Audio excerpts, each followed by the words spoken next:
nome do Pai, do Filho e do Espírito Santo. Amém. Vinde, Espírito Santo, enchei os corações dos vossos fiéis e acendei neles o fogo do vosso amor. Enviai o vosso Espírito e tudo será criado, e renovareis a face da terra. Oremos, ó Deus, que instruís os corações dos vossos fiéis com a luz do Espírito Santo. Fazei que apreciemos retamente todas as coisas, segundo o mesmo Espírito, e gozemos sempre da sua consolação. Por Cristo, Senhor nosso. Amém. Ave Maria, cheia de graça, o Senhor é convosco. Bendita sois vós entre as mulheres, bendito é o fruto do vosso ventre, Jesus. Santa Maria, Mãe de Deus, rogai por nós, pecadores, agora e na hora da nossa morte. Amém. Glorioso São José, coração imaculado de Maria, livrai-nos da maldição do aborto. Em nome do Pai, do Filho e do Espírito Santo. Amém. Pessoal, estamos agora na apostila 5, falando sobre os transplantes. É uma aula importante esta aqui. E nós vamos utilizar basicamente a encíclica Evangelium Vitae, que fala sobre o valor e a inviolabilidade da vida humana, e um discurso que o Santo Padre João Paulo II fez no ano 2000, em um congresso de transplantes. Esta vai ser basicamente a nossa fonte bibliográfica, tá? Então, por gentileza, vamos abrir Evangelium Vitae no número 86, que fala de gestos em defesa da vida. Então, podemos ler a partir do 2º parágrafo, por gentileza?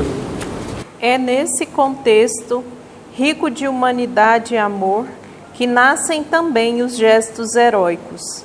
Estes são a celebração mais solene do Evangelho da vida, porque o proclamam com o dom total de si. São a manifestação refulgente do mais elevado grau de amor, que é dar a vida pela pessoa amada.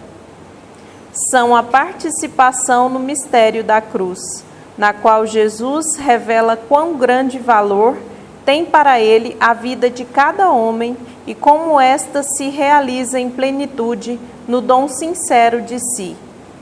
Além dos fatos clamorosos, existe o heroísmo do cotidiano, feito de pequenos ou grandes gestos de partilha que alimentam uma autêntica cultura da vida. Entre estes gestos, merece particular apreço a doação de órgãos feita segundo normas eticamente aceitáveis, para oferecer uma possibilidade de saúde e até de vida a doentes, por vezes já sem esperança.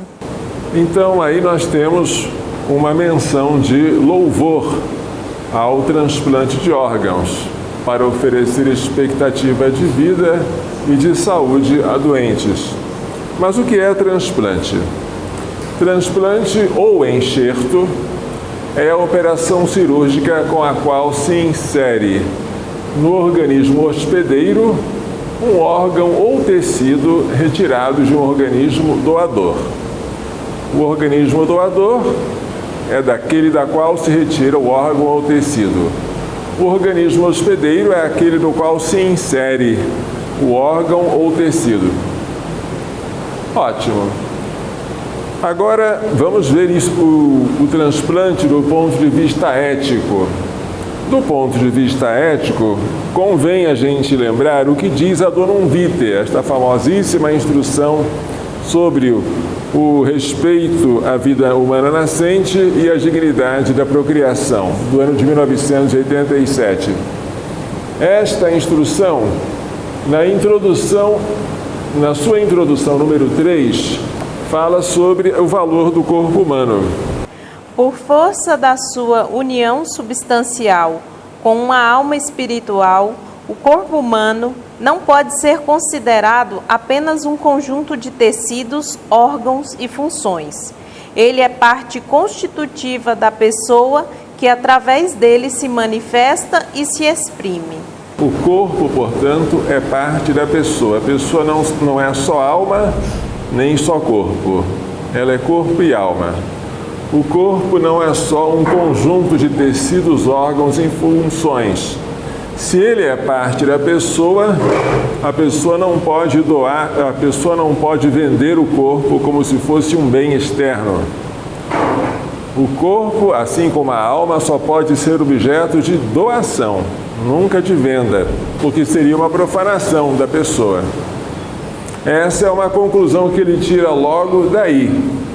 A doação de órgãos, esta citação é do discurso do Santo Padre João Paulo II aos participantes do 18º Congresso Internacional sobre os Transplantes, de 29 de agosto de 2000. E boa parte de tudo que nós vamos estudar aqui é citação desse discurso do Santo Padre, tá? A doação de órgãos configura-se como um autêntico ato de amor. Não se oferece simplesmente uma parte do corpo, mas doa-se algo de si. Se você vai doar, por exemplo, sangue, se você vai doar as suas córneas, se após a morte você vai doar os seus rins,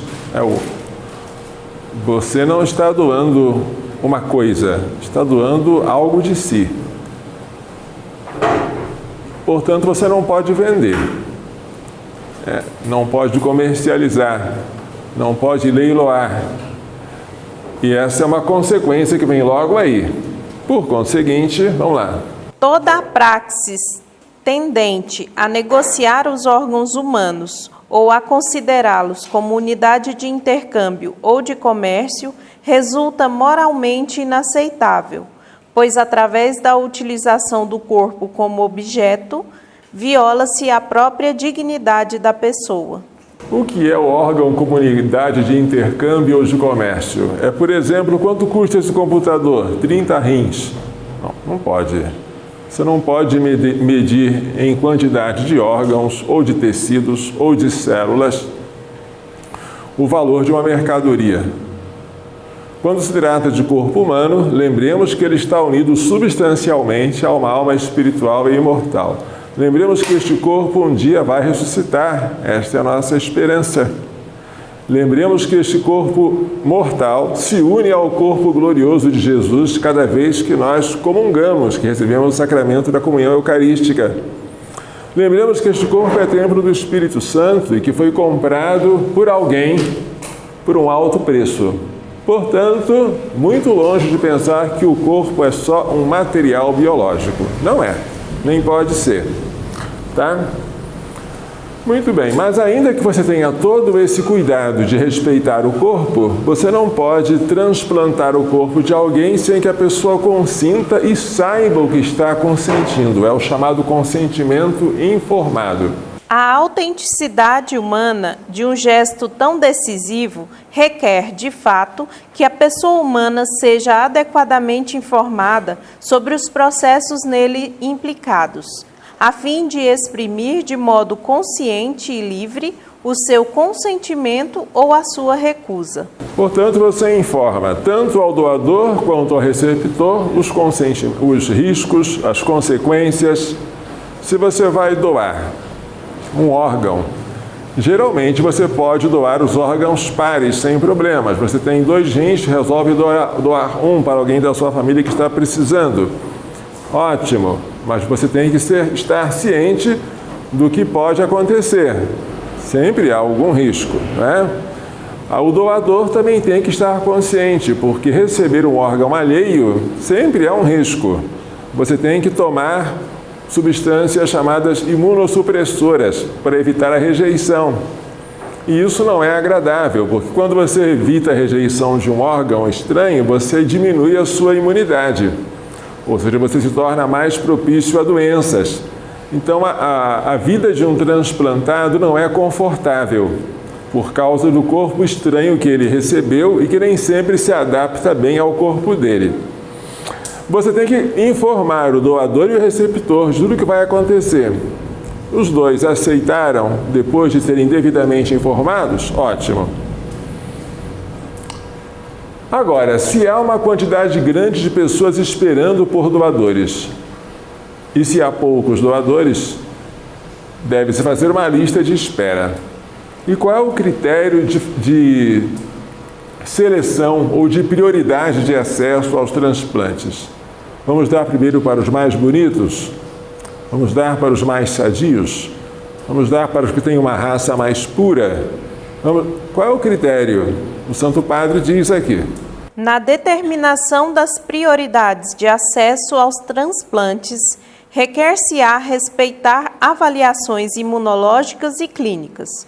Qualquer outro critério se revelaria arbitrário e subjetivo, pois não reconheceria o valor intrínseco que cada ser humano tem enquanto tal, independentemente das circunstâncias extrínsecas. Ou seja, você tem que verificar se aquele órgão tem boa chance de se adaptar àquele organismo receptor.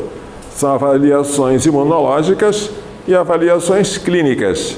Você tem que oferecer uma terapia com alguma chance de êxito. Se a chance de êxito é nula ou quase nula naquele organismo hospedeiro, mas seria maior em um outro organismo, deve-se dar preferência ao outro, porque nós já vimos, quando estudamos eutanásia, que nós não somos obrigados a tentar de tudo para prolongar a vida de um paciente. Existem certos casos em que nós devemos parar diante da aceitação da morte iminente e inevitável.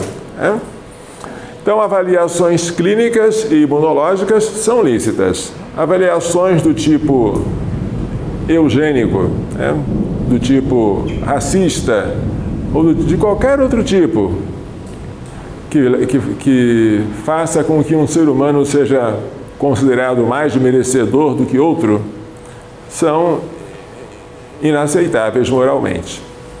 Agora, um problema que é o xenotransplante. Órgãos não podem ser vendidos, nem comprados. E se a espera é grande, por que não recorrer a órgãos e tecidos de animais? Pode-se fazer isso? Então, vejamos o problema dos xenotransplantes. Xeno quer dizer estrangeiro, não é? É o transplante de órgãos de outras espécies animais no organismo humano. Dá para fazer? Se der, quais são os critérios para se aceitar um transplante desse? A liceidade de um xenotransplante requer, por um lado, que o órgão transplantado não prejudique a integridade da identidade psicológica ou genética da pessoa que o recebe. Por outro, que exista a comprovada possibilidade biológica de efetuar com êxito esse transplante, sem expor a imoderados riscos quem o recebe. O que vocês acham da ideia de transplantar o nariz de um porco para uma pessoa humana? Isso compromete a sua identidade psicológica. Ela não se sente bem, quem olhar para ela muito menos. Não dá para fazer isso. Mas além de você estar preocupado com a identidade psicológica e com a identidade genética da pessoa que recebe, você tem que verificar se aquele órgão animal vai ser bem recebido pelo organismo humano. Às vezes sim, que bom, mas às vezes não. Temos que verificar então a rejeição ou a aceitação. É a questão imunológica. Esta aqui é uma questão pouco conhecida, mas que vocês, alunos privilegiados do curso de bioética, vão aprender. É o transplante de gônadas e transplante de cérebro. Gônadas são as glândulas produtoras das células germinativas, ou seja, os testículos e os ovários. Podemos transplantá-los? Uma questão. E quanto ao cérebro? O cérebro não é a sede da alma, mas ele é responsável pelos sentidos internos que ajudam, que fornecem à alma, ao nosso intelecto, a imagem necessária para a abstração. Mas aí, podemos ou não podemos transplantar o cérebro de uma pessoa para outra? Esse assunto é tratado pelo bioeticista Helios Greshia no seu manual de bioética. O transplante de cérebro é moralmente inaceitável, porque, se realizado, ameaçaria e transtornaria a identidade pessoal do sujeito receptor. A memória cerebral continuaria a conservar as sensações e experiências tidas com o corpo precedente. Ao se retirar o cérebro de uma pessoa e colocar em outra, você não está transplantando a alma. Não é isso que acontece.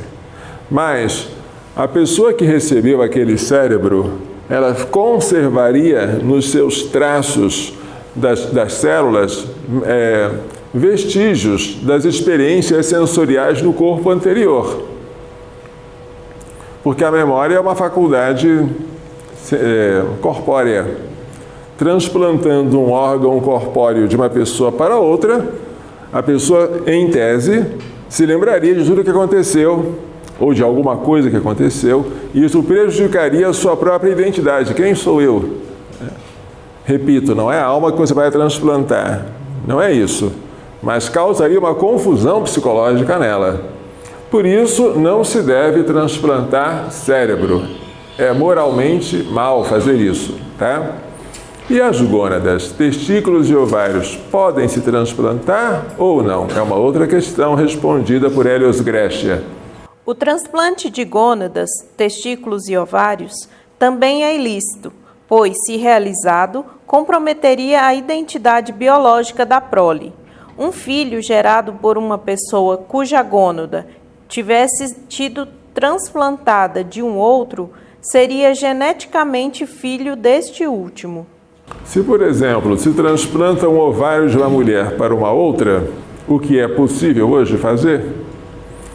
Se esta outra mulher tem um filho, geneticamente, este filho pertence à doadora, geneticamente. Ele tem toda a carga genética daquela que foi a doadora do ovário. O mesmo se diga para os testículos, embora eu não conheça nenhum caso de transplante de testículo tentado ou consumado. Então, o problema não é a identidade biológica da pessoa, é a identidade biológica dos filhos dela, da prole, é que fica comprometido com o transplante de gônadas, tá? Por isso, não se pode aceitar. Na nossa lei de transplantes, que eu saiba, não há nenhuma referência a isso. Mas na lei italiana de transplantes, parece-me, existe referência à proibição para transplantes de cérebro e transplantes de gônadas. É uma coisa que vale a pena a gente lembrar, tá? Agora, esse caso aqui é bem complicado, é a remoção de órgãos vitais. Vamos citar ipsis literis o que o Santo Padre disse no seu discurso ao Congresso de Transplantes. O reconhecimento da dignidade singular da pessoa humana tem uma ulterior consequência subjacente. Os órgãos vitais individualmente só podem ser removidos após a morte, isto é, do corpo de um indivíduo de certo morto. Esta exigência é evidente, uma vez que comportar-se diversamente significaria causar a morte intencional do doador, mediante a remoção dos seus órgãos. Claro, não é? Você não pode fazer isso. Você tem que esperar a pessoa morrer para depois retirar os órgãos que são vitais. Espera-se a pessoa morrer para se retirar coração, pulmão, coração, pulmões, fígado, órgãos vitais, sem os quais você não consegue sobreviver. E agora vem outra pergunta: como é que eu sei que a pessoa morreu? Quais são os critérios para eu diagnosticar a morte de uma pessoa, tá? Esses critérios são importantíssimos, os critérios de certificação da morte. Vejamos o que diz o Santo Padre, espera um pouquinho, sobre eles.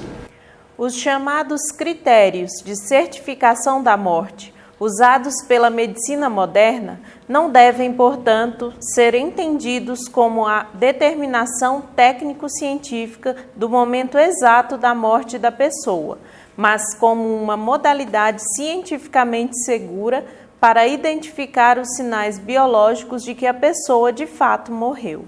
A gente não sabe o momento exato da morte. A morte é um evento. Há um instante antes do qual eu estou vivo e depois do qual eu estou morto. Ela é um evento, mas a gente não sabe qual é o instante exato em que houve a separação de alma e corpo, em que o princípio vital se dissociou da matéria. É difícil determinar exatamente isso, mas é possível determinar se a morte já ocorreu, embora sem poder dizer em que momento exato ela ocorreu. E esses são os critérios de certificação da morte, que são basicamente dois. O critério cardiorrespiratório, que é o critério clássico, que se baseia na parada dos batimentos cardíacos e na parada da respiração. A pessoa parou de bater o coração e parou de respirar, está morta. Ou, mais modernamente, o critério neurológico, que é assim definido, a sensação total e irreversível de qualquer atividade encefálica, incluindo cérebro, cerebelo e tronco encefálico. E qual dos dois critérios adotar? Vocês são felizes por estarem aprendendo isso. Vocês vão ter que ensinar a quem não está aqui hoje, porque essa é uma lição que quase ninguém aprende. Que critério adotar? Vejamos o que disse o Santo Padre nesse discurso do ano 2000 para a Sociedade de Transplantes. Sim. Diante dos parâmetros odiernos de certificação da morte, quer se refira aos sinais encefálicos, quer se faça recurso aos mais tradicionais sinais cardiorrespiratórios, a Igreja não toma decisões técnicas, mas limita-se a exercer a responsabilidade evangélica de confrontar os dados oferecidos pela ciência médica com uma concepção cristã da unidade da pessoa, evidenciando semelhanças e eventuais contradições que poderiam pôr em perigo o respeito pela dignidade humana. Então, vamos ver qual dos critérios pode ser aceitável sem pôr em risco o respeito pela pessoa humana, sem, por exemplo, haver um perigo de se retirar de um corpo ainda vivo um órgão alegando-se que a pessoa está morta. Será que esse perigo existe? Vejamos. Este é o chamado problema da morte cerebral. Morte cerebral. Já ouviram falar dela? Antes de 1968, diz o neonatologista Paul Byrne,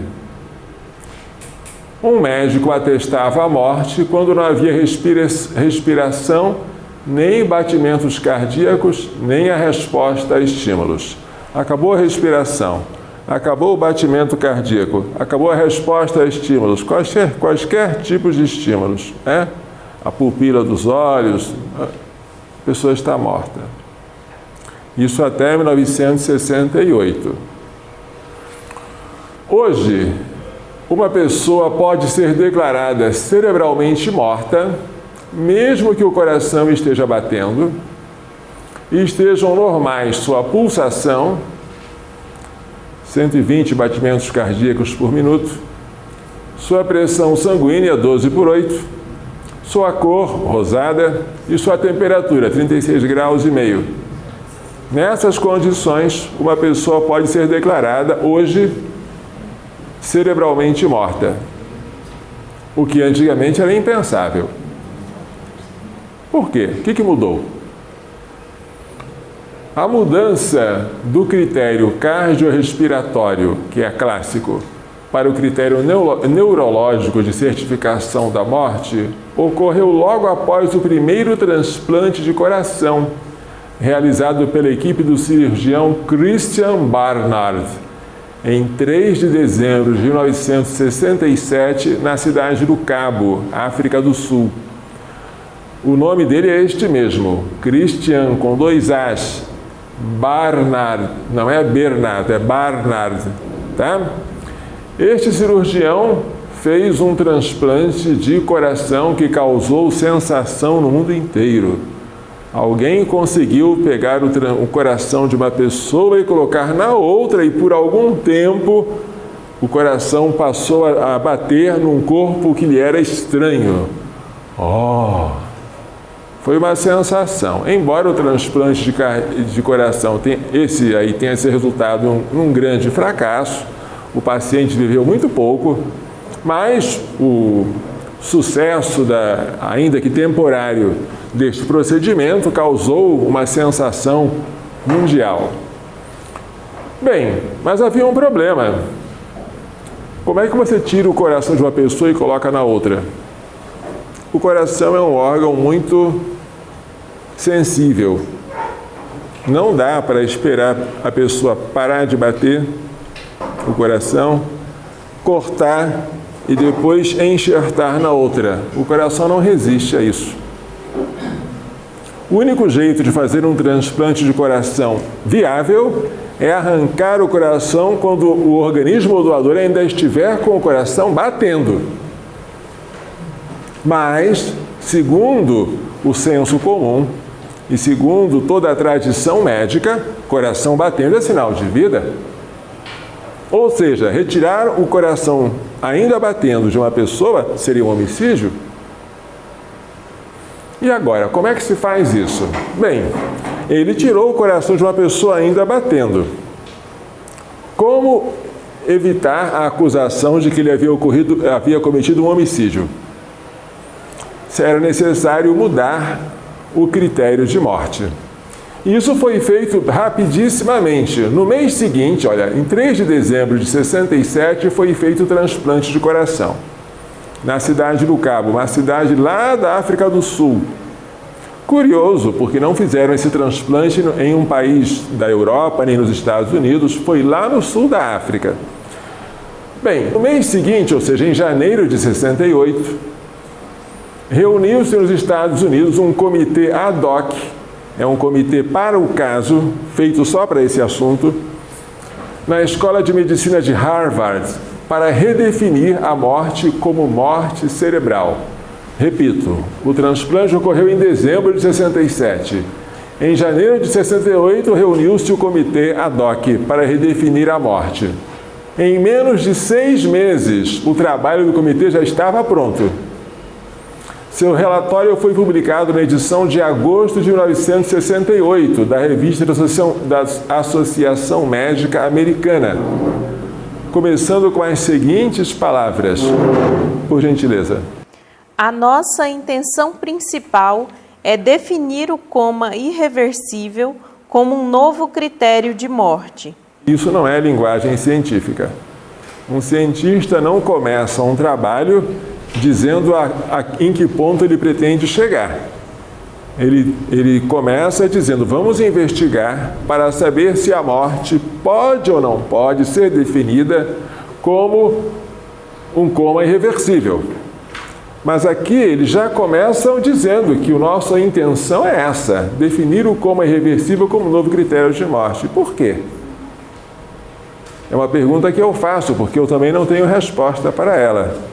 Parece, porém, que a intenção última do comitê era criar um novo critério de morte que permitisse a extração de órgãos vitais, como o coração, o pulmão ou fígado, de pacientes comatosos, conectados a respiradores.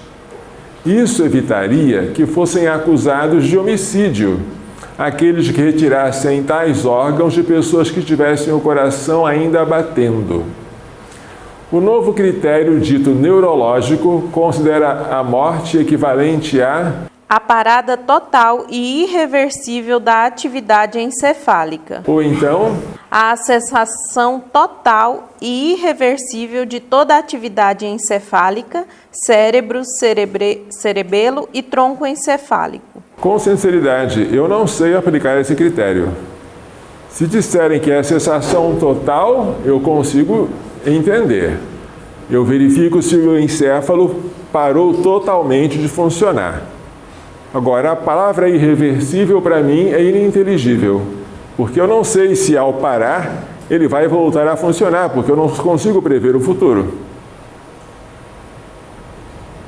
Irreversível não é algo de presente, é algo de futuro. Não é um diagnóstico, é um prognóstico. E para se fazer um diagnóstico de morte, os critérios deveriam ser puramente presentes e não futuros. Esse é um problema. Embora esse novo critério tenha sido quase universal, não faltaram nem faltam vozes dissidentes. Eis alguns problemas, e são muitos. Primeiro, não há apenas um, mas dezenas de diferentes conjuntos de critérios usados para a certificação da morte cerebral, cada um menos exigente que o outro.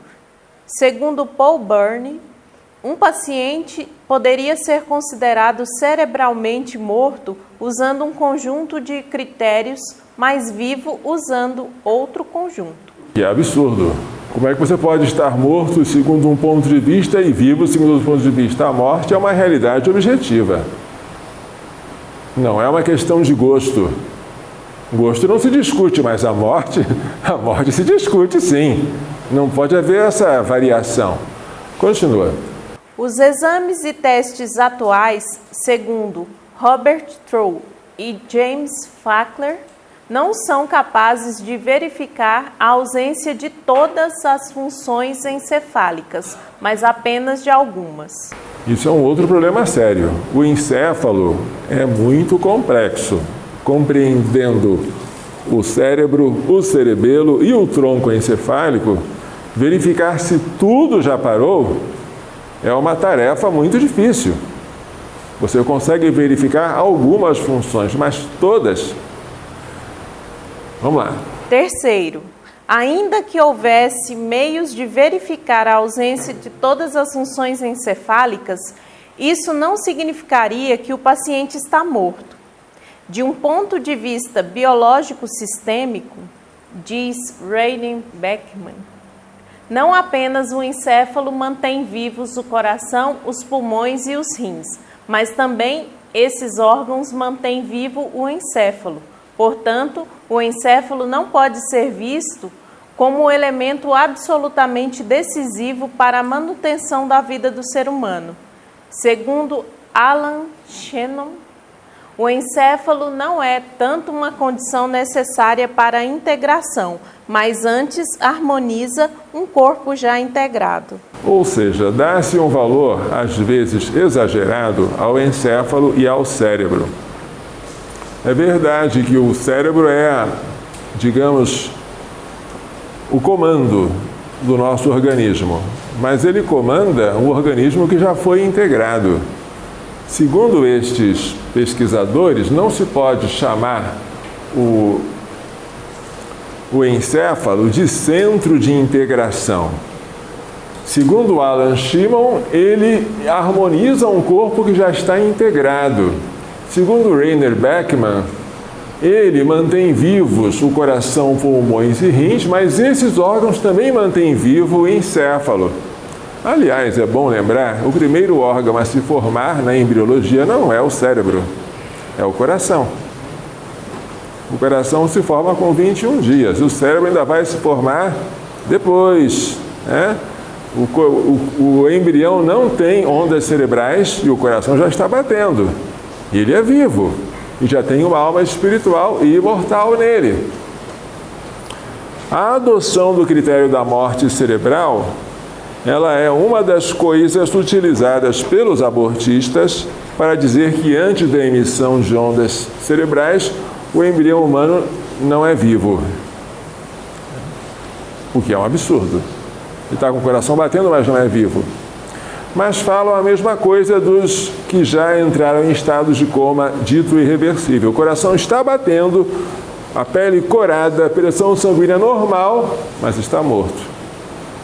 Mas aí, isso parece a mim mais uma questão de fé, e tem que ter muita fé, do que uma questão de evidência. Quarto, não caberia à alma racional, em vez de algum órgão como o encéfalo, servir de princípio integrador do organismo? Ora, ela está presente desde a concepção e não somente após o aparecimento do sistema nervoso ou do cérebro.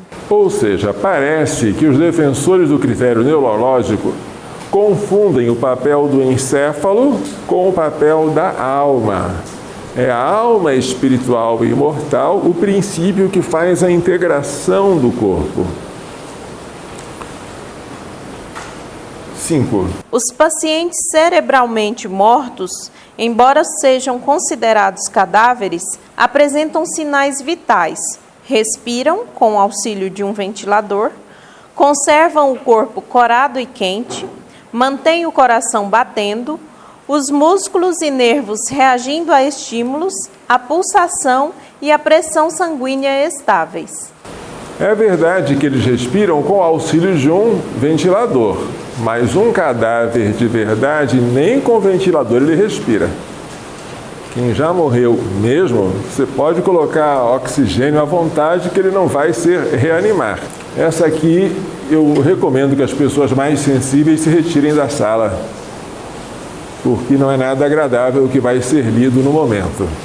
Sexto, quando a incisão é feita sobre o paciente cerebralmente morto, a fim de extrair-lhe os órgãos, frequentemente o cadáver reage movendo-se, franzindo o rosto e contorcendo-se, a menos que previamente seja aplicada uma droga paralisante. Paralisante, hein? Não é comum aplicar uma droga anestésica. Você paralisa o cadáver porque você está convicto de que ele é um cadáver mal educado, porque devia estar quietinho, mas está se movimentando, para ele ficar parado, mas você está com certeza que ele não está sentindo nada. Então basta paralisar, não precisa anestesiar. Sim. Mesmo paralisado, sua pressão sanguínea e seu ritmo cardíaco crescem dramaticamente. Segundo Byrne, o coração continua batendo até que o cirurgião o pare, imediatamente antes de extraí-lo. Imagine que carnificina, a pessoa está lá, numa UTI, só que já foi declarada morta. Então antes, todo o esforço médico era para manter a pessoa viva.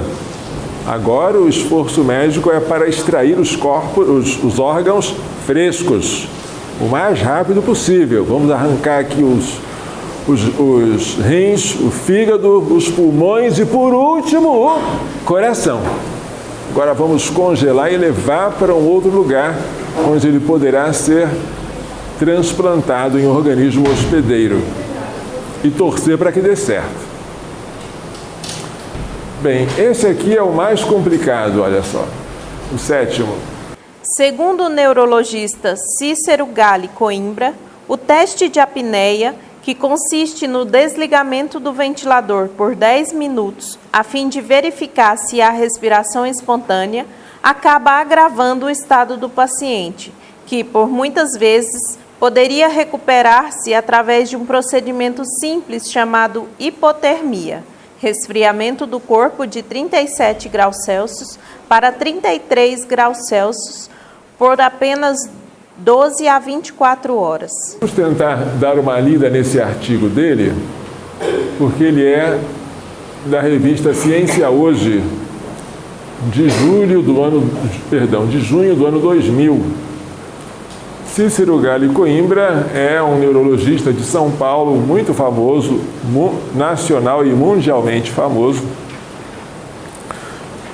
que por causa da sua relutância em não querer aceitar a morte cerebral, já sofreu muitas muitas, digamos, censuras, né, e perseguições. Mas vamos ver o que ele fala sobre esse assunto.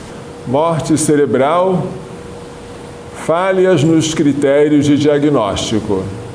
Os critérios usados hoje em diversos países, inclusive o Brasil, para diagnosticar a morte cerebral de um paciente, permitindo a retirada de órgãos para transplantes, não são adequados. Muitos indivíduos que recebem esse diagnóstico, após todos os exames clínicos e laboratoriais exigidos atualmente, poderiam se recuperar e retomar a vida normal se fossem submetidos à hipotermia, resfriamento do corpo de 37 para 33 graus Celsius, por um período entre 12 e 24 horas. Cerca de 10 mil brasileiros jovens sofrem todos os anos traumatismo craniano grave, que evolui para a chamada morte cerebral.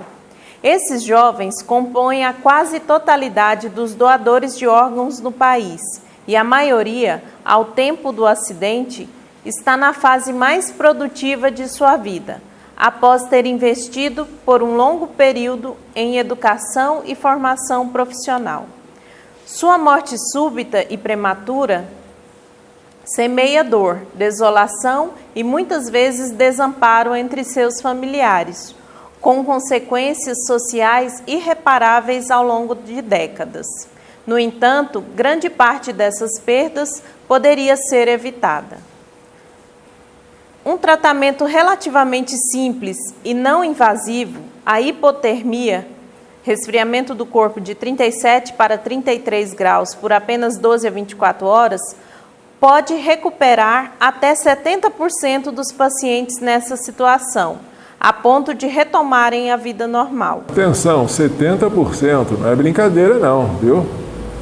O uso da hipotermia também evitaria um dos testes empregados hoje no diagnóstico de morte cerebral ou morte encefálica, o chamado teste da apneia, ou seja, o desligamento do respirador mecânico por até 10 minutos.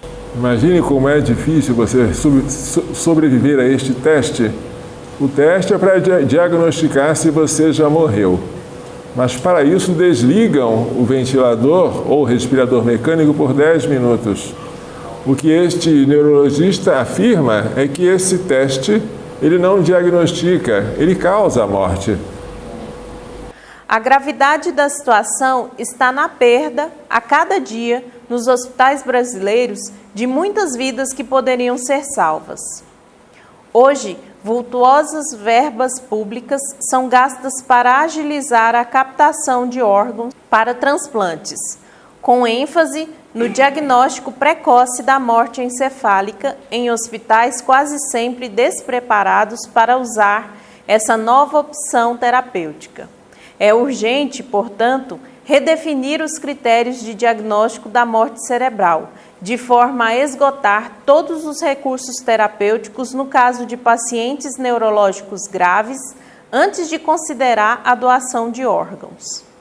O que determina a lesão cerebral irreversível? Após um traumatismo craniano severo, ocorre o edema, inchaço, progressivo do cérebro. Como esse órgão situa-se dentro do crânio, uma estrutura óssea rígida e inextensível, o edema causa a elevação gradual da pressão intracraniana. Vamos ver aqui nessa figura. Aqui está um cérebro normal com a pressão interna normal, tá? Com o trauma ocorre um aumento da pressão interna. O cérebro está inchado após o trauma. Com isso, os vasos sanguíneos internos são comprimidos, o que pode levar em horas ou dias à parada completa da circulação local, caracterizando a morte encefálica. Em 1968, quando professores da Universidade de Harvard, Estados Unidos, propuseram os critérios para diagnóstico de morte encefálica, imaginou-se que a lesão irreversível das células nervosas poderia ser reconhecida por testes clínicos, seguidos de eletroencefalograma, que não exibisse qualquer atividade cerebral. Aquele exame de eletroencefalograma que é considerado plano, não é? Quando não exibe nenhum sinal. Sim. O paciente teria que apresentar coma profundo, ausência de respiração espontânea e ausência dos chamados reflexos cefálicos, como, entre outros, a contração da pupila quando exposta à luz ou o fechamento da pálpebra em resposta a um toque na córnea. Os propositores desses critérios acreditavam que o desaparecimento do último sinal de reatividade clínica indicava que a irrigação sanguínea do tecido nervoso teria cessado totalmente. Com isso, seria preciso apenas que tal quadro se mantivesse por algumas horas, superando em muito o limite de resistência das células nervosas ao déficit circulatório, para se definir com certeza a irreversibilidade da lesão. Na época, 24 horas de observação eram consideradas suficientes, prazo reduzido nos anos seguintes para 6 horas. Esse é o período de observação obrigatório no Brasil, de acordo com a Resolução 1480 de 1997 do Conselho Federal de Medicina. A evidência de que esse raciocínio estava correto era a própria vivência médica no trato desses pacientes. Garantia-se que nenhum deles havia recuperado a consciência e que esse quadro levava sempre, em poucos dias, à parada cardíaca espontânea. Visando eliminar qualquer dúvida de que o cérebro parou de funcionar, a comissão de Harvard elaborou o chamado teste da apneia, o desligamento transitório do respirador, para verificar se o paciente volta a respirar. A ausência da respiração mecânica provoca o acúmulo gradual de gás carbônico no sangue, processo que representa o mais intenso estímulo conhecido ao centro respiratório situado no cérebro. Vamos ver então a figura. Aqui nós temos a pressão interna aumentada, com o cérebro inchado, não é?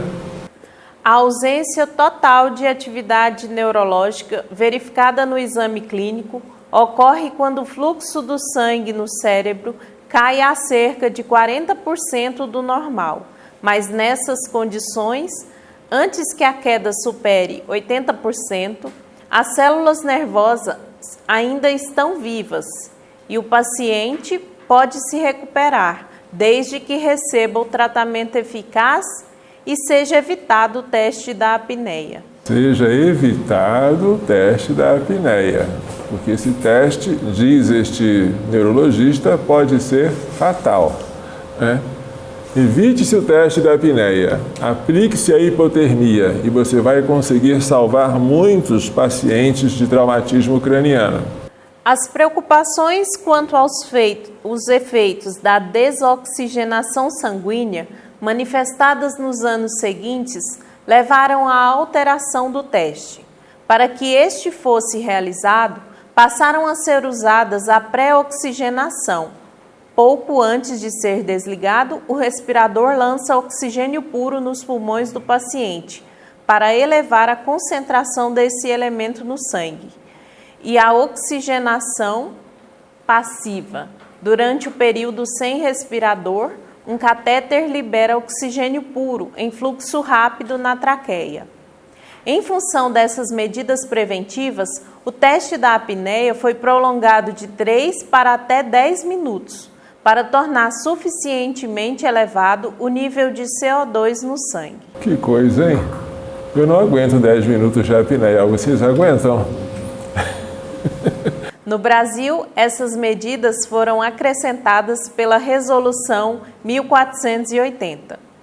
Na última fase do diagnóstico, é realizado um exame laboratorial confirmatório. O exame pode ser um simples eletroencefalograma, ou pode chegar até a angiografia, o registro da circulação sanguínea do cérebro, considerado o mais confiável.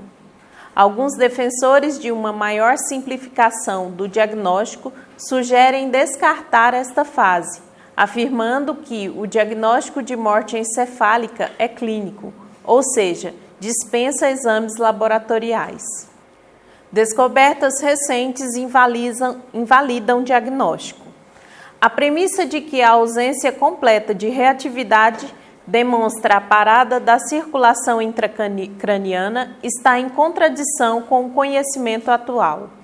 Ao contrário do que se pensava em 1968, toda a reatividade cerebral desaparece bem antes da parada circulatória total, bastando uma redução de cerca de 40% do fluxo de sangue no cérebro. Ou seja, diminuiu 40% o fluxo sanguíneo, você já está irreativo. Parece morto, mas não está. Entretanto, para que a lesão seja irreversível, é preciso que a redução do suprimento de sangue ao cérebro atinja mais de 80%, durante mais de 1 hora. Olha, uma redução de mais de 80% é muita coisa, e mesmo assim mais de 1 hora, para que a lesão se torne irreversível. Em outras palavras, quando o fluxo de sangue no cérebro situa-se entre esses valores percentuais, as funções neurológicas, inclusive a resposta ao teste da apneia, são suprimidas, mas a lesão cerebral não é definitiva e o quadro pode ser revertido. Portanto, o teste da apneia não permite diferenciar os pacientes em que o fluxo de sangue no cérebro está abaixo de 20%, com lesão irreversível, daqueles com fluxo entre 20% e 60% dos valores normais, recuperáveis. O pior é que, nesses pacientes recuperáveis, a aplicação do teste da apneia pode reduzir drasticamente a circulação sanguínea cerebral, tornando a lesão só então irreversível.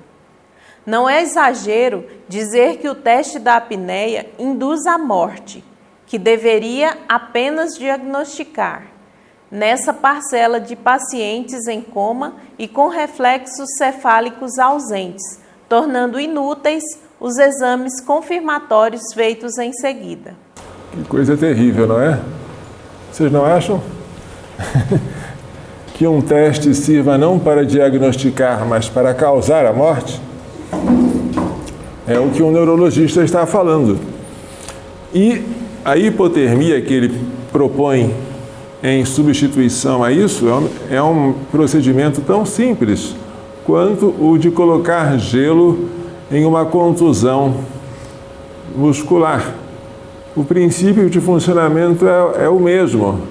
Você diminui a temperatura para reduzir a pressão sanguínea e assim melhorar o fluxo do sangue. Quem não tem gelo para aplicar em alguma pessoa que sofreu uma contusão? Não se existe uma tecnologia muito grande, muito avançada para isso. Vamos lá. 2 mecanismos, a redução da força de contração do coração e a elevação da pressão dentro do crânio, ambos decorrentes do aumento do teor de CO2 no sangue, contribuem para esse efeito. A força de contração do coração pode diminuir muito com a elevação do nível de CO2, um ácido volátil, no sangue. Em consequência, apesar da observação rigorosa das funções vitais, 40% dos pacientes submetidos ao teste da apneia exibem queda severa da pressão sanguínea, hipotensão. Tal fato contraria princípios terapêuticos fundamentais, já que a hipotensão compromete a recuperação neurológica e leva à morte casos de trauma craniano severo. Experiências com gatos nessa condição demonstraram que apenas um episódio de hipotensão transitória para a circulação cerebral, e esta não pode ser restabelecida, mesmo com a normalização da pressão sanguínea. A literatura médica especializada registra que alguns pacientes sofrem parada cardíaca, eventualmente irreversível durante o teste.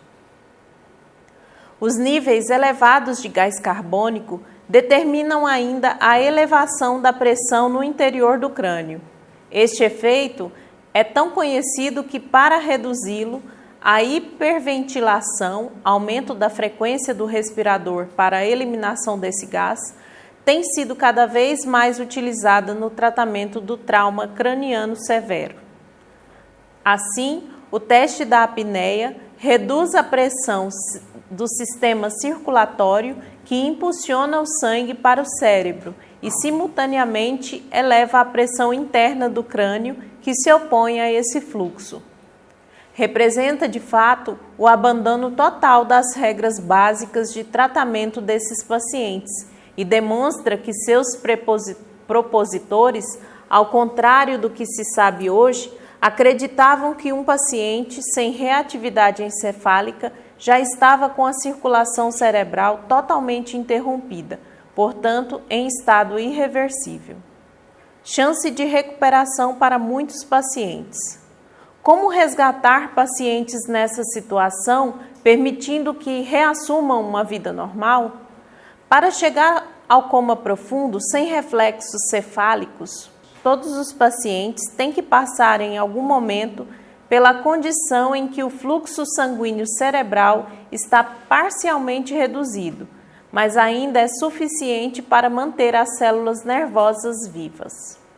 Essa é uma certeza matemática, pois o fluxo de sangue no cérebro não diminui até a parada circulatória total, sem passar por estes níveis intermediários. Então, existem níveis intermediários em que o paciente pode se recuperar. É obrigatório passar por esses níveis antes de chegar à parada circulatória total. E nesses níveis o médico tem que investir para recuperar o paciente com a hipotermia proposta por ele. Restam ser respondidas duas questões. Há algum recurso terapêutico capaz de resgatar tais pacientes nessa condição inicial? Que fração dos pacientes com trauma craniano severo permanece nessa situação por tempo suficiente para que tal recurso possa ser usado de modo que sua recuperação seja completa? A resposta para a primeira dessas questões é sim. Para a segunda é quase certamente a maioria. Pacientes em coma profundo, com pupilas fixas e sem resposta ao estímulo da luz, desde que não tenham sido submetidos ao teste da apneia, têm sido recuperados pelo resfriamento do corpo para 33 graus Celsius, mantendo-se o tratamento por apenas 12 a 24 horas. Se a hipotermia foi iniciada ainda nas primeiras horas após a entrada nesse estado, o percentual de pacientes recuperados a ponto de retomarem a vida cotidiana pode atingir 70%. No entanto, mesmo em pacientes que falecem, após manter essa condição clínica por até 48 horas, a autópsia não revela lesão, necrose, difusa do encéfalo, em 50% dos casos. Portanto, pode ser possível, mesmo após 2 dias, recuperar cerca de 50% desses pacientes. A eficácia da hipotermia parece ter uma razão simples. De forma similar ao efeito obtido por um desportista quando aplica uma bolsa de gelo sobre um tornozelo torcido, ela promove a redução do derrame e do edema no cérebro. É o único tratamento disponível capaz de propiciar esse resultado. Com isso, a pressão intracraniana é normalizada e o suprimento normal de sangue ao cérebro é restaurado. A hipotermia também pode ajudar outros pacientes. Os esforços para reanimar indivíduos com parada cardíaca normalmente são interrompidos depois de 30 minutos de tentativas sem o retorno do batimento espontâneo, pois acredita-se que após esse tempo a lesão cerebral é irreversível. No entanto, 50% das vítimas de longas paradas cardíacas, 30 a 47 minutos, que após a reanimação ficam em coma profundo e sem reflexos cefálicos, têm sido recuperadas pela hipotermia, retomando suas atividades cotidianas. Tais resultados surpreendentes somam-se aos obtidos em experiências com animais, sugerindo que o resfriamento corporal pode interromper a progressão de reações enzimáticas responsáveis pela morte celular. Quais as consequências imediatas dessas considerações? A validade científica dos conceitos apresentados até agora foi reconhecida pelos editores da mais conceituada revista médica brasileira, o Brazilian Journal of Medical and Biological Research. A revista publicou em dezembro do ano passado... Ano passado é 1999, né? Sim. Estudo do autor desse artigo, reunindo vários argumentos que comprovam a inadequação do atual diagnóstico de morte cerebral, inclusive relatos de medidas de fluxo sanguíneo cerebral obtidas com e sem a aplicação do teste de apneia. O estudo está disponível em inglês na internet. A validade desses teses também foi referendada pela comissão organizadora do 3º Simpósio Mundial sobre Coma e Morte, realizado em fevereiro deste ano em Havana, Cuba, onde o trabalho foi apresentado. Diante do conhecimento atual sobre o assunto, o Conselho Federal de Medicina, mesmo se optar por uma posição conservadora, sustentando a Resolução 1480, que prevê a aplicação sistemática do teste da apneia, não pode deixar de apresentar à comunidade médica uma resposta técnica imediata. Aos médicos, neurologistas, neurocirurgiões, intensivistas ou transplantadores, cabe a opção pela ética. Não há justificativa para que não usem a hipotermia como alternativa, quando a alternativa é o teste de apneia. E os hospitais públicos que participam do sistema de captação de órgãos precisam se aparelhar para o uso da hipotermia. Os que se negarem estarão exercendo medicina contrária à ética e não poderão alegar escassez de recursos, pois usam largas verbas públicas na captação de órgãos. Entenderam? Captar órgãos exige muita verba. Hipotermia é um procedimento simples. Não se pode dizer que você não tem recurso para fazer isso. Já os familiares de pacientes em coma profundo, em especial vítimas de trauma craniano severo ou longas paradas cardíacas, devem exercer o direito de não permitir o teste da apneia, solicitando que os médicos considerem o tratamento com hipotermia. Vamos ver então agora as figuras que nós não vimos até agora. Bem, esta figura nós já vimos, não é? Entre o cérebro normal e o cérebro inchado após um trauma, com aumento da pressão interna. Esta aqui é a figura 2, né? Em que uma queda de 40% já faz com que se desapareça a reatividade, mas ainda há chance de recuperação. Essa aqui é a figura 3. A senhora pode ler, por favor, essa legenda? Quando indivíduos com fluxo sanguíneo cerebral parcialmente reduzido, figura A, são submetidos ao teste da apneia, a circulação no cérebro pode entrar em colapso irreversível. O gás carbônico acumulado no teste pode reduzir a pressão sanguínea, que impulsiona o sangue através do cérebro e, ao mesmo tempo, elevar a pressão interna do crânio pelo engurgitamento do tecido nervoso. Então aqui está um cérebro que estava com pressão aumentada por causa do trauma, né? submetido ao teste da apneia, tem a pressão ainda mais aumentada, o que pode levar ao colapso. Tá? Ao contrário, com a hipotermia, poderia haver a normalização. Por gentileza, essa legenda da figura 4. Em indivíduos com fluxo sanguíneo cerebral reduzido, mas suficiente para manter vivo o tecido nervoso, 50% a 70% dos casos de coma profundo não submetidos ao teste de apneia, o resfriamento do corpo de 37 para 33 graus Celsius por algumas horas faz o cérebro retornar ao volume normal, normaliza a pressão intracraniana e restabelece o fluxo sanguíneo. Aqui está, o cérebro inchado, né, com a pressão interna aumentada, com a hipotermia a pressão interna se torna normal e o cérebro retorna ao seu estado normal. Isso é bom para vocês entenderem. Alguém chegou com traumatismo craniano em um hospital de urgência, seria bom perguntar, vocês vão fazer hipotermia? Se eles perguntarem, o que é isso? Não podem, né? Nenhum médico pode não saber o que é hipotermia. Ah, está faltando gelo aqui.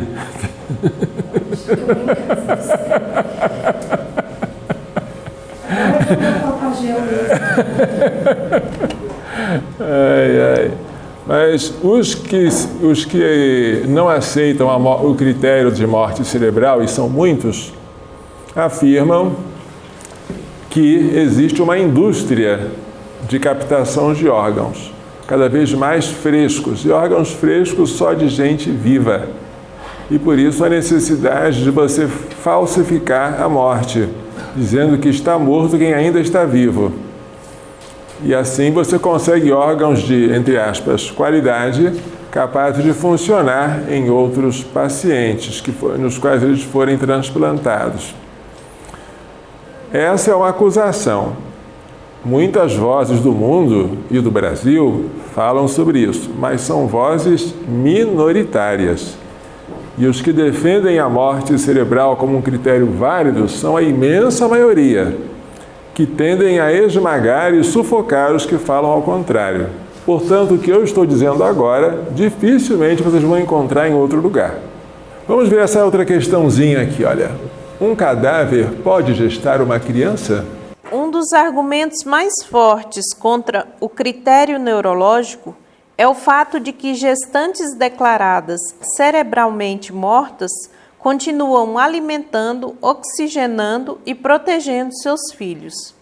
Nos Estados Unidos, Marlise Munhoz, vítima de um acidente na 14ª semana de gravidez, permaneceu ligada ao suporte vital até que, a pedido do seu marido e por ordem judicial, foi desconectada e morreu juntamente com seu bebê de 22 semanas em 27 de janeiro de 2014. Que marido maravilhoso, não é? Conseguiu, diante da justiça, uma ordem, mais do que uma permissão, né? Para que a esposa fosse desconectada ao suporte vital. E assim ela morreu juntamente com o bebê que trazia no útero, 22 semanas.